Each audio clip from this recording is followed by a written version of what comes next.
So I guess to catch up the people for the final thoughts, we completed the game. There is rumor of some kind of combat upgrade patch, but we did not experience it. We did play the special event, which was okay.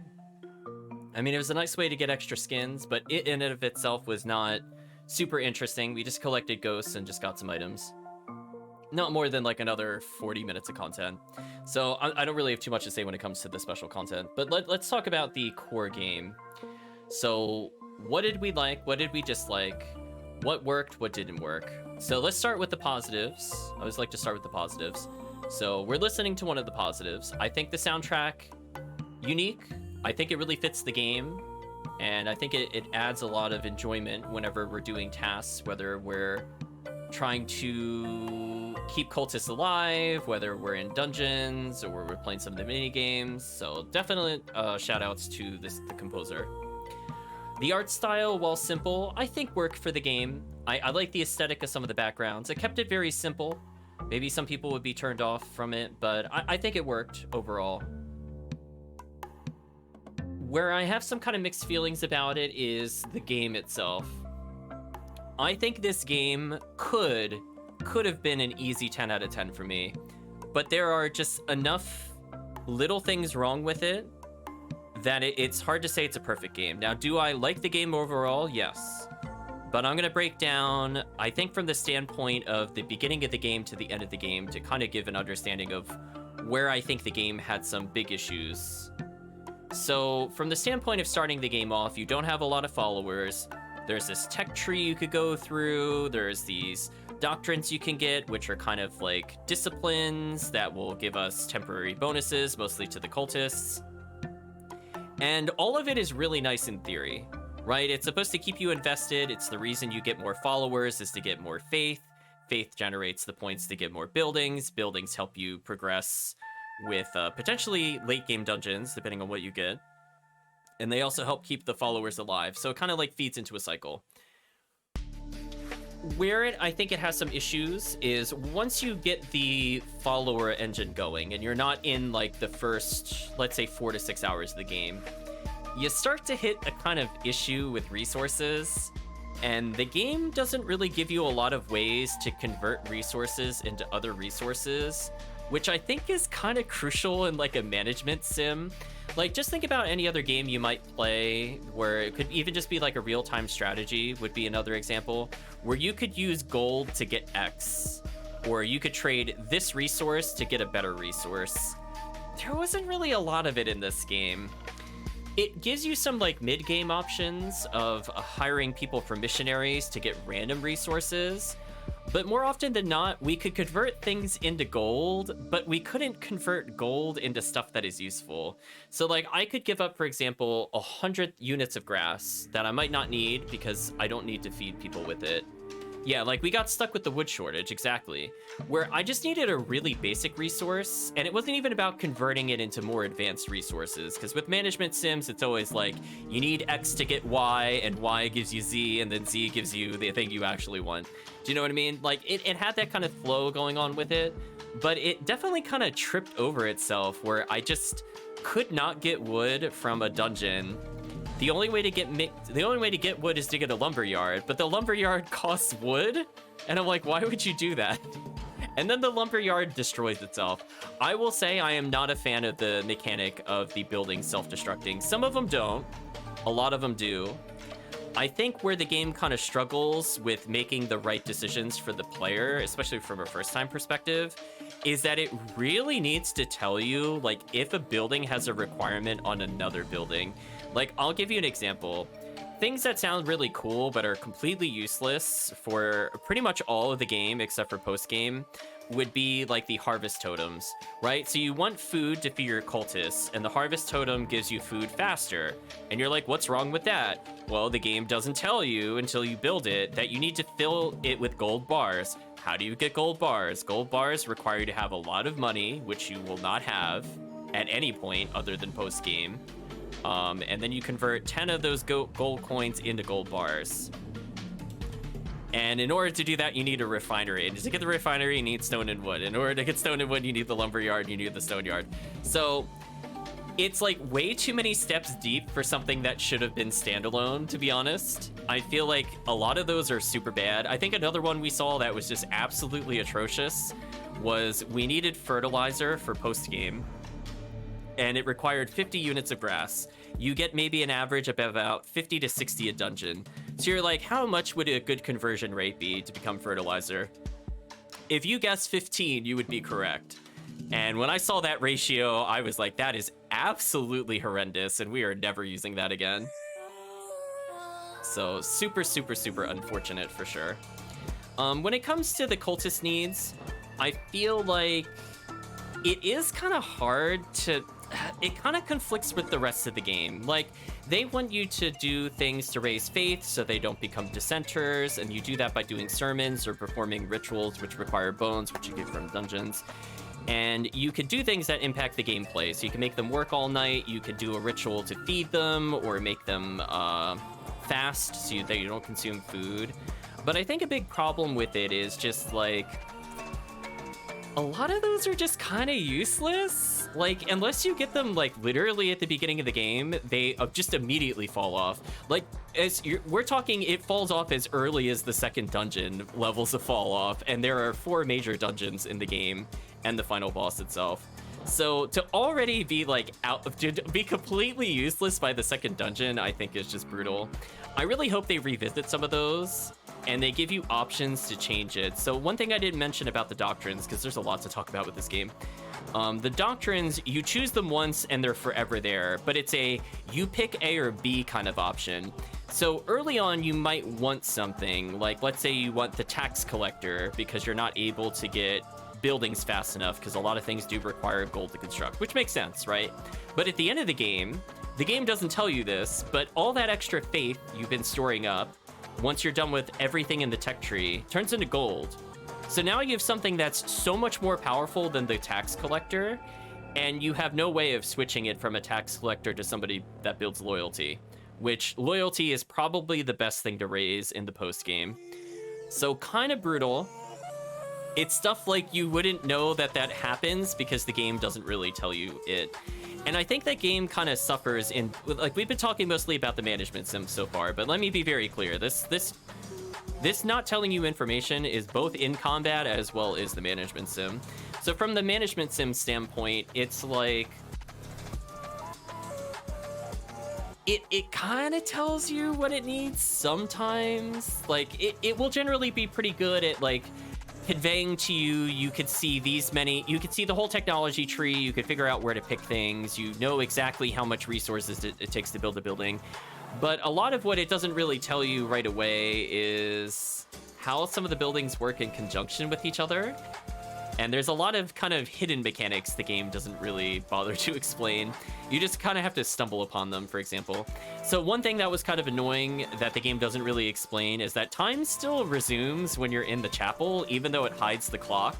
So if you start performing rituals right before it becomes nighttime, it advances the time, and then you can accidentally faith dump yourself, which is pretty brutal in the beginning of the game, I might add. Other things I think it doesn't really describe what to do, and I feel we're kind of disappointing. The missionary, I thought we were going to get the confession booth. The confession booth, I thought we were going to get like optional skits and or quests from people, and it didn't turn into that. It was just like a couple dialogue bubbles, and it raises loyalty. It's very disappointing. I think that was one of the most disappointing aspects. I think that was their opportunity to kind of give people what they want, and it just, I don't know. Very questionable stuff, Chan. One other thing in terms of it not conveying things right away, it does hide some features until you get a few dungeons in. So like if you want to know like what their traits are or whether or not things are good or not, it does take a little bit to get into the game, and it kind of fixes that by the second dungeon. But it's just something to know that you're going to go in with like no ability to gift people, which to me, I don't understand why they lock that, to be honest, because you could get gifts before you get the gift option. It's just a little teeny bit weird. And I will say, from the standpoint of managing all the social actions you unlock over time, because we're still talking about the management sim, is that it's just very awkward to tell people to do things and just talk to them in a daily basis. So one big issue with playing with the controller, which is how we played the game, is that every single action in the town, with the exception of like 2 buildings, uses the same button. And you're like, why is that a problem? You might ask yourself. Well, just picture 15 followers all gathered around one point, and you're trying to talk to just one follower. And the game gives you no ability to either talk to that follower or pick up the thing that they might be looking at, or accidentally start upgrading something because they're close to another building, and or, you know, you end up collecting all these loyalty rewards. And it just made me think, like, why did the game not use other buttons? And I feel like maybe they'll update that in the combat patch in particular. We'll get to that in a moment. But like, we had literally dead buttons. Like, if you think about a controller with the 4 shoulder buttons, 3 of them didn't do anything. So like, they could have had a dedicated button for talking to followers, collecting rewards, accepting quests, cleanup and or construction related things. Like, they had buttons on the controller. Like, I'm okay with some of the button use overlapping, but it should have definitely given the player the ability to pick those things. Because a lot of the time, like, there's little interactions that are neat. Like, again, the game won't tell you this, but if you build something with your followers, aside from building something faster, it will actually raise faith. So like, if you're really desperate in the early game, you can just construct stuff and just build alongside them to get faith. Which again, the game will not tell you that that's how that works, but you can't really do that in the mid game if you have some faith issues, because there's 12 followers, they're all on a plot of land. Anytime you want to build something, the build button is the same as the interact, and so you just end up talking to like 12 different people when you're like, I just want to build. Like, I don't know. They really need to rethink the button management with it. I don't know if it's less horrendous on the keyboard and mouse. I'm just speaking from the controller standpoint, because even when you boot up the game, it says controller recommended. So I'm just talking from their own recommended controller approach. It has some problems. So yeah, there's just like little weird things with it. I will state that, you know, it does require you to have a certain number of followers to advance to the dungeons. And honestly, followers feel a little tacked on. I feel like they could have cleaned it up a little bit, definitely other than controls. I just feel like there should have been more options with them. I did like things like the demon summoning circle, which again, it really needed to explain that you could convert them temporarily. I know chat remembers when I first used that, I'm like, is this permanent? Is this gonna get rid of a follower forever? Like, there's certain information the game really needs to tell you, and you kind of have to take that risk and just save and hope. Or here's a great one, chat. I know everybody that solves it knows what I'm talking about. When you have a ritual to have people fight each other and it gives you a thumbs up or a thumbs down, what are you thumbs upping and thumbs downing? Like, to be honest with you, like, if we're talking from like a Roman perspective, thumbs down means they live. It means they get to fight another day. So like, if they're doing ritualistic combat, I'm like, are they doing it from the Roman sense, or am I approving the kill, or saying that they should live with the thumbs up, thumbs down? There's no text with it. I'm like, I just have to really hope that green doesn't kill them, because it seems like a really horrible ritual. So it's like, is that good for the ritual, or just tell them to decline it? Like, there's just like missing dialogue with it for sure. I think that one for me was the most frustrating to experience, where I was like, wow, I thought it would kind of just tell me a prompt. Yeah, it's just very interesting for sure. Time to RNG the choices. I mean, you're not wrong. That's basically what happened. So there's just like little text boxes here and there. And then talking about like so we're gonna move on from the cult management. I know I spent a lot of time with that, to the actual dungeon gameplay, which is how you progress the plot itself. The plot is not very deep. I think it's interesting to meet NPCs that all have their different plates and kind of recruit them for mini games.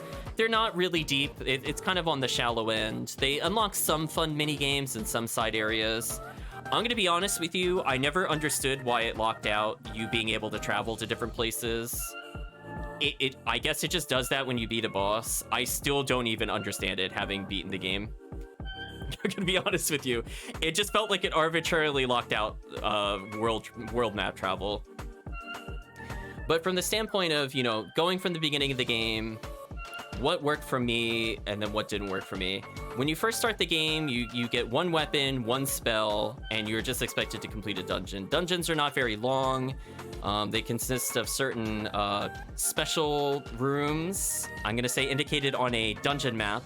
If it's a sword icon, that room will consist of 8 to 9 sub-rooms, and different events can happen in them, mostly fighting, but sometimes you can find card shops and things like that. And the idea is that you're supposed to collect tarot cards, which are kind of the upgrade system of the game, to improve either curses, which are your spells, or some passive abilities, like it gives you extra health, or it gives you extra movement speed, depending on what you've unlocked. And generally speaking, it kind of makes you go forward, and that's the general progression. It doesn't emphasize very long dungeons, so if you're looking for something that is much longer per run to do, like a Hades, or even like a Binding of Isaac, it is like a fourth or a fifth of those runs. Like, you might fight 20 combat rooms total before you reach a boss, especially in the early game, where it emphasizes very short routes to the mini bosses or bosses, depending on how many times. Basically, you have to clear a dungeon at least 4 times. The 4th time gives you the boss fight versus a mini boss fight. And every time you go through the dungeons, you at least recruit the mini bosses as followers, so it kind of enforces a minimum number of followers. But there's other event tiles you could pick, and I like that aspect of it. I like being able to say, I'm in the starting room in the dungeon map, and I could choose whether I want more resources, which are random. It could be wood, it could be bones for rituals, it could be anything. I like that aspect of it. I think it worked. I like the mystery rooms. I think those were mostly interesting. But in terms of combat, it's really nice that at the beginning it gives you a random weapon and a random spell and tells you to go forth. I was very disappointed when we got to the end of the game that never changed. Like, think about any time you play another roguelike game, 9 times out of 10, by the end of the game, you will have either something that eliminates RNG, so you could just straight up remove choices before you begin. You could choose to start with a certain amount of abilities before you begin. Usually choosing your weapon is not left to pure RNG in any roguelike game. So if you really don't like certain weapons as you come across them, like I imagine it usually starts you with the sword, which is okay. But if it gives you like daggers, which to me were definitely the worst weapon in the game, and I hated using them, it feels so bad when you're trying to make progress and everything just takes forever to kill. And you just have no control over it. You're like, oh, did I get the AoE splash effect instead of the Hounds of Fate, aka the best spell in the game, bar none? Literally could kill bosses in 3 uses. Yeah, it feels really bad. when you get the worst stuff, it's so bad. Yeah, where were my choices? My filters from my favorite things? Exactly. It just felt really weird. It's like, again, do I expect that in the first 3 to 6 hours of the game? Probably not. But by the end of the game, I'm like, listen, if you're gonna make me spend the equivalency of faith with the followers, right, chat? To upgrade what we have, either from building perspective or you perform sermons and you get enough loyalty, and that loyalty transfers over into other benefits, like regardless of what system whatever it ultimately gives you. I honestly I might have been confusing the terms a little bit. Faith, loyalty versus faith, they're similar but different systems. One's meant for the building progression where you gather the, I guess, the worship points, if you want to call them that, from the main statue, and then things for the sermons where you raise the loyalty, I guess, goes towards the doctrines, I guess, to separate those out a bit. So it feels really weird when you're actually not given, you're forced to upgrade your character with the loyalty system to progressively increase your weapon strength. And you're like, why is that a bad thing? And I'm like, normally in any other video game, that would be a-okay. Like, hey, my weapons get stronger as I have more loyalty. Cool. But the problem with it is that as you keep going into the dungeon, it forces you to take a lot of side paths to unlock the next tier. So I can't just focus on damage. It goes, oh, no.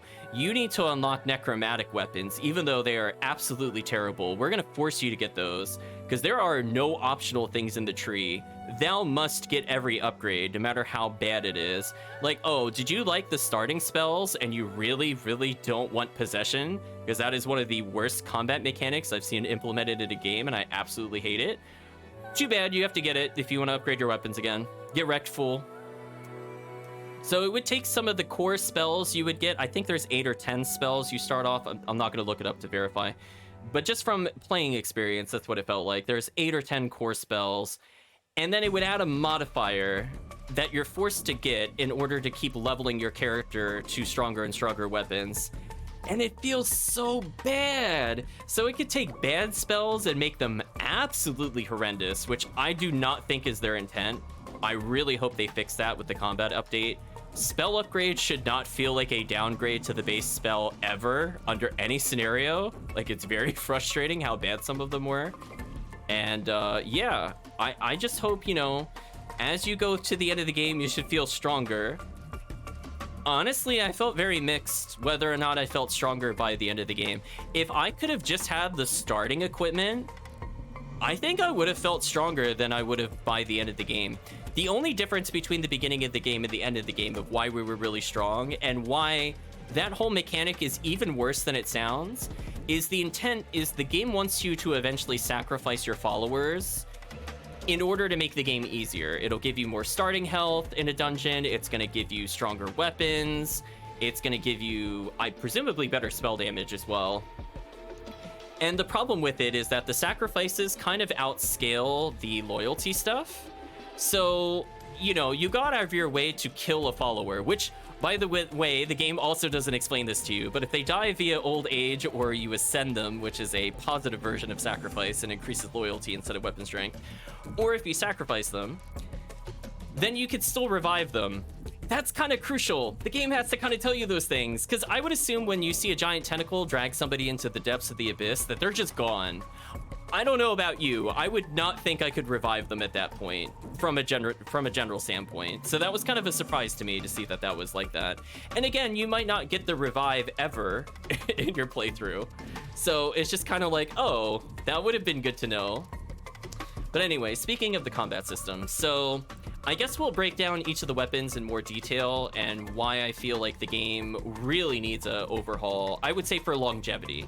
Like, I think from a start to finish, one playthrough, I think the game was okay, you know, for what it is. But we'll start with knives. Worst weapon in the game. The intent is that you hit the attack button multiple times. In theory, it could be cool when you get poison weapons to stack poison, but spoilers, it doesn't make poison damage tick faster for hitting more often, so there's no point.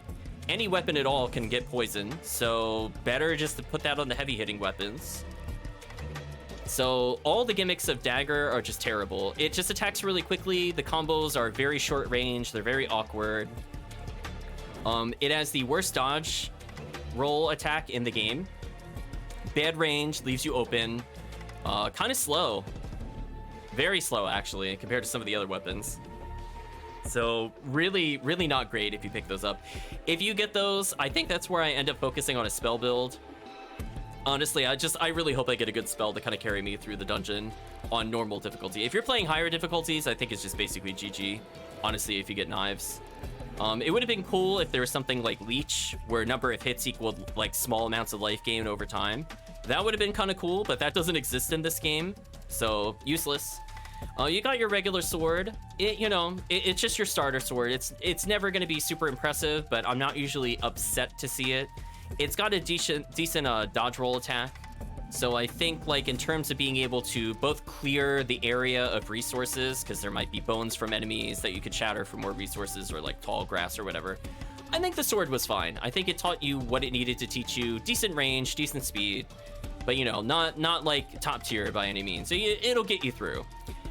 Then there's the axe. The axe and similar weapons to the axe showcase why knowing that there is a dodge roll attack is important, because it makes what would normally be a weapon downside completely pointless. So in theory, the axe is supposed to be the second slowest weapon in the game, right? But the problem is if you dash attack or dodge roll, however you want to really describe it, it is the dodge roll button technically. You get an attack that's very fast. It has great range. and it attacks faster than your normal attack rate. So that like minus 0.5 or whatever it wants to give for the speed indicator, literally meaningless because it does not look at your weapon attack speed at all. So increasing weapon attack speed on the axe is also kind of pointless in my opinion, because the dodge roll attack is just so much better than anything else the axe can do. So once you learn that, axe is like your secret almost top tier weapon. It honestly could carry you through pretty much half the game, no problems at all. It doesn't need any upgrades. You can pick things up, it doesn't matter at all. Up next is Claw. Claw, I think, is the best weapon in the game. And the reason for it is, unlike Dagger, if you do your normal triple hit combo, your third hit does a lot of damage. So it has a bigger payoff than Claw, or bigger payoff than Knife. Plus, it then does even more damage than normal. Right? So like so Claw automatically has almost the same attack speed as Knife, but is almost as strong as Axe. And the third hit gets a damage multiplier, so it's like one of the most damaging weapons in the game. And then on top of that, there's a secret tech with it that completely invalidates the rest of the combat, where if you do the dodge roll attack, where if you do 2 normal attacks and then your third attack, or honestly, if you just do 3 dodge roll attacks over and over, just no special inputs, just literally dodge, roll, and attack, press them at the same time.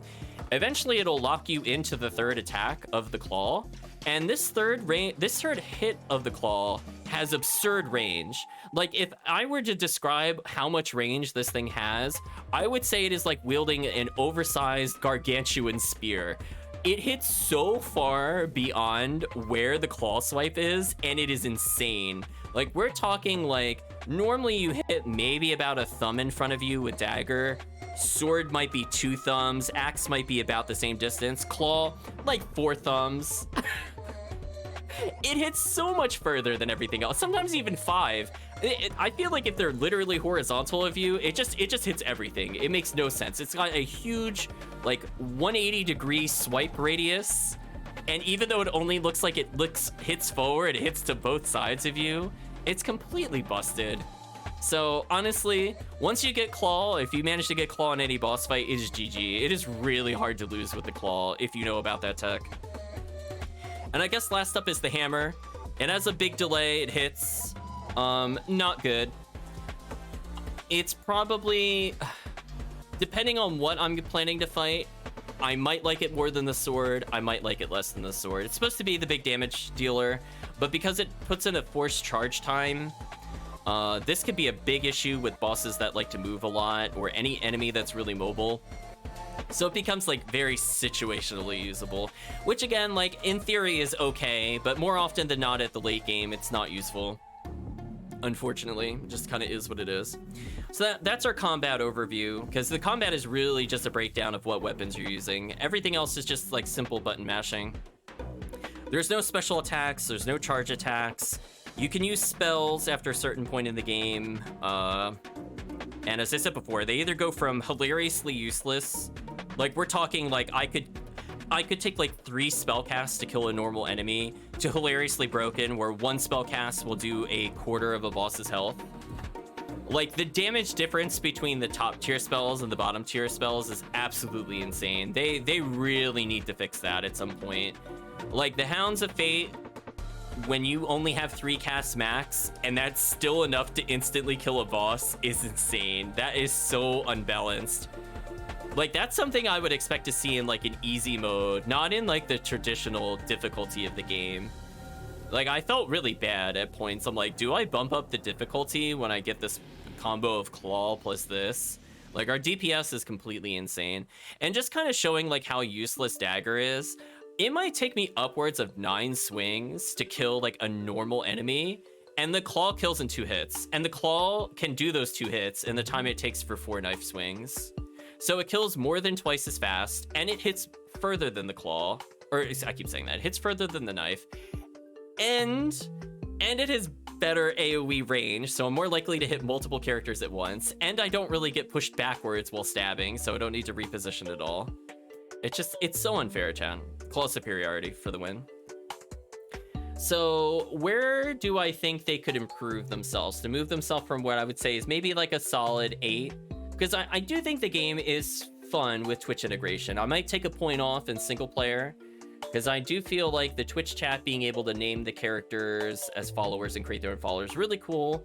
I like the Twitch chat can make random events occur, and that does add a lot of, I would say, variety to the game, because I'm never sure whether I'm gonna get bombs thrown at me, or chat will revive a cultist, or chat will just destroy every building, or not every building, but like every bed. And I feel like if you play it from like a single player standpoint, I don't know if this game is like good enough on its own as is. Maybe after a couple patches, it'd be easier to recommend. From a standpoint of streaming the game, I did have a good time with it. I did like the interaction with chat. As I said before, those specific things with Twitch really kind of put it there. Like it completes the package a bit more. It's not just like an add-on. Like it actually feels like it should have been part of the core game. So that is a little disappointing. It would have been kind of cool to have random events even without the Twitch chat. Maybe they'll do that in the future as part of a patch. I think that would, again, really help with the longevity of the game itself. In terms of, you know, difficulty, when we were able to choose our spells and equipment for the final boss, it was hilariously easy. I know not everybody that saw today's stream saw how fast that boss fight was, but I almost legit took no damage on my first try at the final boss, and there were 4 phases to that final boss. Like, that boss fight was so easy. I was like, oh, did I overlevel? I only sacrificed 4 times, and a couple of them were kind of low level. I don't feel like I did anything too crazy to make it that easy. But I'm like, okay, I guess that's, you know, I killed 1 person a dungeon roughly, which I don't think is like insane. I could have probably killed twice as many people or 3 times as many people with sacrifice if I really wanted to. Oh yeah, Kirk. If you go back and watch that, I'm telling you, it was something else. And it feels like a big shame because like that's the only time in the whole game with combat where you get the ability to choose your weapons, and I'm like, man, it would have been really nice if one of the upgrades was, oh, you get to choose from 2 weapons or 2 spells in the future. Do you know what I mean, chat? Like it just like really small things to reduce RNG and to have more authority and control over your character would have made the game a lot more fun in terms of longevity. Like just even a simple thing, like even if it's not your first choice of weapons to get additional, even if it's like all your future choices only give spells or give additional spell choices or something like that, just to give more like build control. I'm always a big proponent of, I think the term is user agency, where I want to feel like I'm in control, even if there's a lot of RNG elements. Like I could choose to kind of either lean into the bad things for a good risk reward or kind of nullify or reduce the bad things in exchange for getting less powerful rewards. And I like being able to choose that and kind of go into like with the build mindset. Like, for example, the game gives you the ability to change your default fleece, which is kind of like, I guess, like a character class in some extent. Or to some extent, I mean. Where, for example, you could go like, oh, you do double curse damage. And I'm like, cool, you could be like a magician build. And then it's like, it halves your melee damage. And you're like, okay, that's fair. And then it goes, and then it halves your health. And I'm like, oh, I'm never picking this then. Why would I want to be reduced to like 2 hearts in this game? On any, I mean, if I'm playing on any difficulty higher than normal, I don't see why I would ever pick this, especially since you can't choose your spell. Like some of those spells were so bad. Like even if I got, oh, it also reduced the cost of spells by half. So like even if I go from 3 casts total before I need to kill enemies to 6, that still would not clear a room with some of those terrible spells, even though I'm killing the final boss in like 4 minutes or less, all forms. And like, it just shows you there's a really big power disparity. And again, I really hope they patch it out in the future. Yeah, there was one that was kind of usable, I will state. The one where you get 1 diseased heart every time you go to a tarot card place. Because we only died, I think, literally once in the game. And it's because we got a absolutely atrocious combo of, I think it was knife plus the lob bomb spell, which both of them just did no damage. So before I could stabilize by getting anything better, I was just too wounded, and I eventually just ended up taking a hit. After that, I had no issues with the game. I was like, oh, just don't give me knife again, and we're good. Like, just don't ever give me knife again, and I'll win every run for sure. Like, roll your eyes. It's something else, chat. Something else. So what else can we say from the standpoint of the review? We talked about the combat. We talked a little bit about the story. It's just very short. You get like little you get little lines of dialogue throughout the dungeons, like maybe 6 to 8 lines as like the mini boss taunts you, builds up a little lore, then you fight the bosses themselves, and you get additional lore. It's not too crazy. The plot twist you could see coming miles away. If you played a game before, I think everybody knew who the final boss was before you got to the end. I think that's very safe to say. So I don't know if it was meaning for it to be a twist, but I just felt it was incredibly obvious. It was just one of those things where it's like, oh, there's 4 bosses. I wonder who the 5th boss should be as we go and talk to one of 2 final boss candidates in the game. I'm like, okay. I mean, I won't say who it is in the review, but to me it was very obvious. So if we're looking for this story to be a bit more deep, I'm probably going to be a bit disappointed.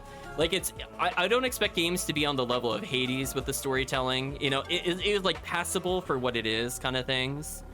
But they have to know going into it. Don't expect actual voice acting for the lines or anything too crazy. I did like the side NPCs giving a bit of lore with them, but again, they were kind of shallow. You know, you can expend their dialogue within 2 to 3 visits, maybe less, depending on who they are. Okay, chat, so I think that's about it from my final thoughts. I do think the game was fun from a Twitch perspective. I don't know if I could recommend it as just a standalone game until they do another update. The special event, kind of disappointing. I mean, if you really like the Halloween stuff, it is nice to get those, but it's not like, it's not game changing. You're not getting into new dungeons, you're not getting new mechanics. Just kind of like a one-off ritual and it's done. Personally speaking, there's really no point to doing the dungeon diving mechanic of the game. I guess I'll speak about that. So once you beat a area boss, you could go back and fight something called witnesses, which are little sub-bosses, and they give you their own items to it, which also goes into the I didn't know what to do with the items because the game didn't really tell us who some of those characters were that it told us to hand it to. But besides that, there's an option to go further than just like the first 5 or 6 dungeon rooms. You could instead reset the map and make the dungeon longer and a little harder. But I think where the game kind of clashed with itself a little bit is just like, because you have to go back and feed your cultists and or maintain their faith, it's kind of impossible in like normal gameplay to just do that without having like really big repercussions. Like the only time we could really get away with that at all was post-game. But by then, I don't need anything. I don't have to do there's nothing I want from the extended dungeons. If I want resources by post-game, there's better ways to get them. Like, even without the marketplace giving me some really basic supplies, which, again, they really should have added that into the game. If I just want meat or if I want seeds, like, at that point, I have a lot of gold, so there's no reason for me to dungeon dive. Yeah, it's like those things would work if they were in separate games, but because they're in the same game, and you need to not let your cultists die if you're in the early game, because 1, kill too many cultists, you can't advance to a new dungeon, and then 2, you will not be able to get upgrades to your character as quickly. So your character strength in the dungeon portion is greatly penalized if you kill off all your followers, which is why also I think a lot of the doctrines were kind of terrible, because it's like, why would I want to kill followers early in the game when I don't have anything? What's the plus side other than just being evil? Which, I mean, to be fair, it's fine if that's all you want to do is kill your cultists, but like if you want to actually beat the game, you have to make them live at some point. So, I don't know, it's just weird. I feel like there's like a couple of tasks in the management sim that are in there in basically any other game. So I'll give a really easy example from a game I played recently, which did remind me of this game. I don't recall if it's the same publisher or not offhand, but Oxygen Not Included, right? It kind of had the same standpoint of you could assign people priorities for different tasks, and then some of them could work on food and things like that. In this game, there's not really like a priority system. You could tell them to do something, but then they'll just randomly do other tasks. So there's like, it's like sort of smart logic, like they'll do something if it's not being worked on and it's possible for them to do it. But one of the big issues in terms of the management is that unless you get a very specific doctrine, you don't really have anybody to kind of keep up faith and or loyalty when you're away. And also, you don't really have anybody that can cook. Why can't you make chefs in this game, chat? This would fix a lot of issues that the game has, where it has a constant struggle of wanting to force you to go out of a dungeon to deal with them, where like you could just give them the supplies to cook. Where's like your equivalency of like an oxygen not included of having like a refrigerator where you stock up meals ahead of time and then they could cook them, instead of making you manually cook out like 50, 60 meals if you really want to go for a long period of time. Like, wouldn't it make sense? You already have people that can collect at higher levels of the tech tree food in a box. So why can't you tell them to make meals each day for people? Right? Like, I feel like when it comes to like the sim management, maybe people have the same approach to it that I do. Maybe some people don't. But I just feel like as you get further in the tech tree, the less I have to manually do, the happier I am, right? Like, I don't want to manually clean outhouses. I don't want to clean up people getting sick. I don't want to go through and necessarily restock every single farming plot land, put in a seed, water it, use fertilizer. I don't want to do that hundreds of times. I want to get to the point where everything is self-sufficient. And I might have to put in a couple of resources in a box every couple of game days, but otherwise, you know, it should just be up and running. And I feel like there's just like a couple of roles from those kinds of games that are missing there that end up impacting the combat side of things unintentionally, because the sim builder is not as strong as if they had just focused on a sim builder. So I just want to draw attention to it for people that haven't really been thinking about it. I do feel like if you're looking for this game as like a sim builder, you're going to be disappointed. If you want a hardcore roguelike game, I think you're going to be disappointed. If you're just looking to step into the genre and you're like, I kind of like things that are more casual, I like things that are simpler, this game is definitely, I would recommend for you, because it is not a very hard game. It has kind of an interesting appeal with naming your followers, creating their looks and things like that. So you can add a personal touch. There's a lot of decorations you could do. I forgot to talk about decorations. We'll get to that in a minute. And from the standpoint of going through the game, if you want to beat the game, I do not feel like this game will be a struggle. Yes, you could lower the difficulty, but I don't really feel like that will be necessary for a lot of people looking to get the game. So if there are worries that this game is going to be like a slugfest and you got to dodge like a million things, honestly, not really. I mean, some bosses make you dodge a little bit, but you could just face tank it most of the time. Like, if you have like a decent weapon, you really don't need to dodge at all. Like, there's ways to mitigate that completely. And as I said before, I think the demon summoning circle was one of my favorite mechanics. And going into the game needs to describe things more. Like, I'll give you one more example. Twitch chat is able to summon a demon to my side to assist me. Awesome. What does that demon do?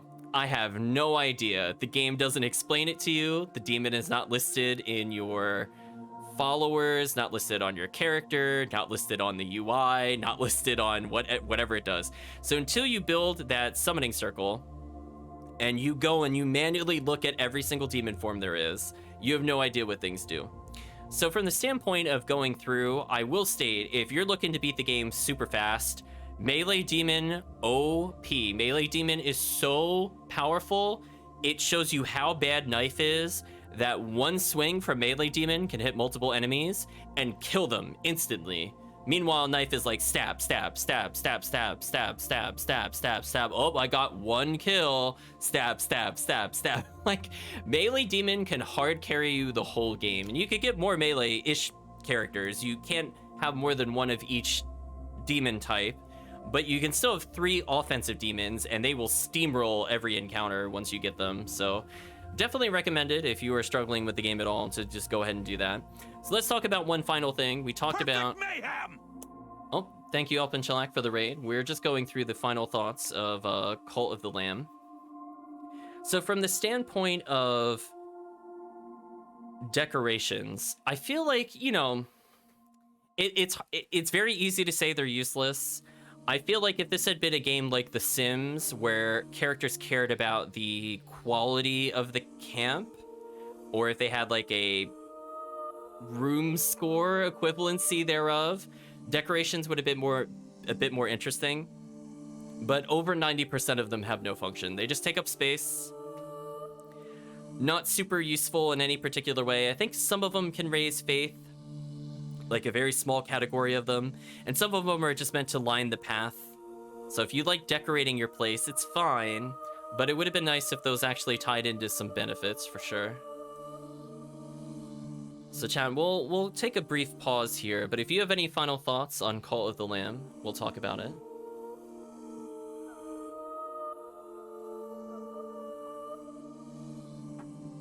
I can't really think of anything that I missed. We talked about the Cult's simulator portion of it quite a bit. We talked about combat, talked about the bosses, talked about the flow of the game, which was okay.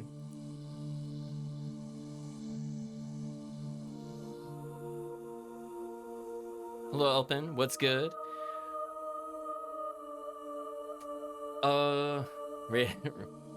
Rated and aided commercial. So sorry about that, Alpin.